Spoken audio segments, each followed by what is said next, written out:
किसी राज्य में एक राजा रहता था जिसके पास 4 घोड़े थे। चारों घोड़े बहुत ही उदंड और अप्रशिक्षित थे, लेकिन इसके बावजूद भी उस राजा को वह घोड़े बहुत ही पसंद थे और राजा चाहते थे कि कोई उन घोड़ों को अच्छी तरह प्रशिक्षित कर दे ताकि उन घोड़ों की सुंदरता में और 4 चांद लग जाएं। लेकिन कोई भी प्रशिक्षक उन्हें प्रशिक्षित नहीं कर पा रहे थे। जैसे ही कोई प्रशिक्षक उन घोड़ों की पीठ पर बैठते, वे घोड़े उन्हें जमीन पर पटक देते और राजा को वे घोड़े इतने प्यारे थे कि वह किसी भी प्रशिक्षक को घोड़ों को सजा देकर या मार पीट कर प्रशिक्षित करने की अनुमति नहीं देते थे। इसीलिए सारे प्रशिक्षक असफल साबित होते जा रहे थे और वे घोड़े बिल्कुल वैसे के वैसे ही थे।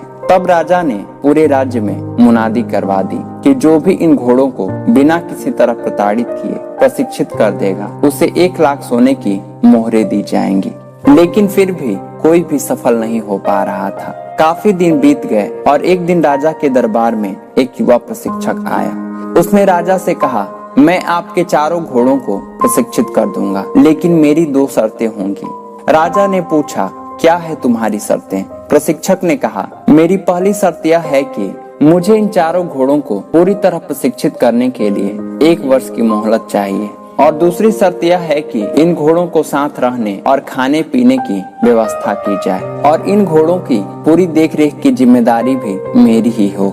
राजा ने सोचा कि उन सभी प्रशिक्षकों को इतना समय दे दिया गया, तो चलो इसे भी देकर देखा जाए, और राजा तैयार हो गया। राजा ने कहा, ठीक है, कल से तुम आ जाना, तुम्हारी शर्तें पूरी कर दी जाएंगी। अगले दिन सुबह उस प्रशिक्षक ने उन सारे घोड़ों को एक बड़े से बाड़े में ले जाकर उन्हें खुला छोड़ दिया और वह 4 घोड़े पूरी आजादी से उस बाड़े में टहलने लगे। उसके बाद प्रशिक्षक भी उस बाड़े में घुस गया और बाड़े के किनारे वह दौड़ने लगा। कुछ देर के भाग दौड़ के बाद ही उसने घोड़ों को चारा खिलाया और आराम से उसी बाड़े में लेट गया। घोड़े अब भी आजाद थे और कुछ देर टहलने के बाद वे भी आराम से बाड़े के भीतर एक जगह आराम करने लगे। शाम को वह प्रशिक्षक फिर उठा और एक बार फिर से बाड़े के भीतर किनारे किनारे दौड़ने लगा। प्रशिक्षक को बाड़े के भीतर दौड़ता देख वे घोड़े फिर से दौड़ने लगे। फिर जब रात हो गई तो उसने घोड़ों को खिला पिलाकर एक रस्सी से बांध दिया और वहीं उनके पास में वह भी लेट गया।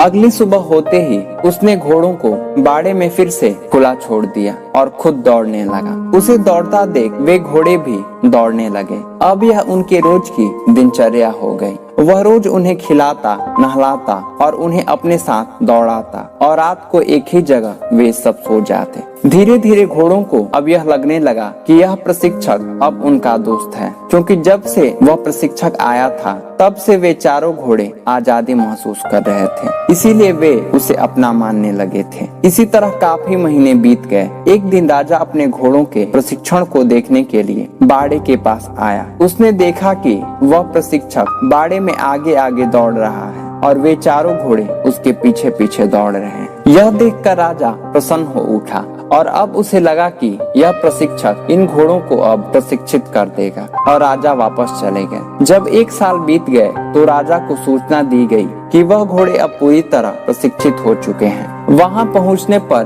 प्रशिक्षक ने एक एक कर उन 4 घोड़ों पर बैठकर और उनकी लगाम को पकड़कर उस पूरे बाड़े में उन्हें दौड़ाया। यह देखकर राजा अति प्रसन्न हुआ और उसने प्रशिक्षक से पूछा, तुमने इन्हें कैसे प्रशिक्षित किया?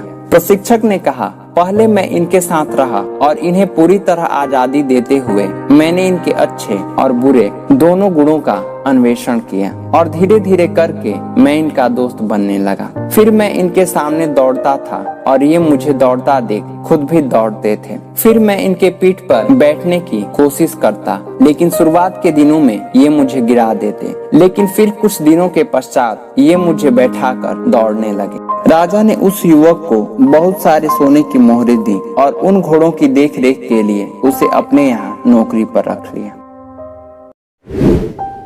जीवन में हमारे अंदर भी ये 4 घोड़े होते हैं, चिंता, क्रोध, अहंकार और लालच, जिन्हें हम अपनी बुद्धि के द्वारा ही प्रशिक्षित कर सकते हैं ताकि ये हमारे नियंत्रण में रहे। पर उसके लिए पहले हमें इनसे दोस्ती करनी पड़ेगी ताकि हम इनकी गतिविधियों को अच्छी तरह समझ सकें, क्योंकि बिना इनकी गतिविधियों को समझे हम इनका संचालन नहीं कर सकते।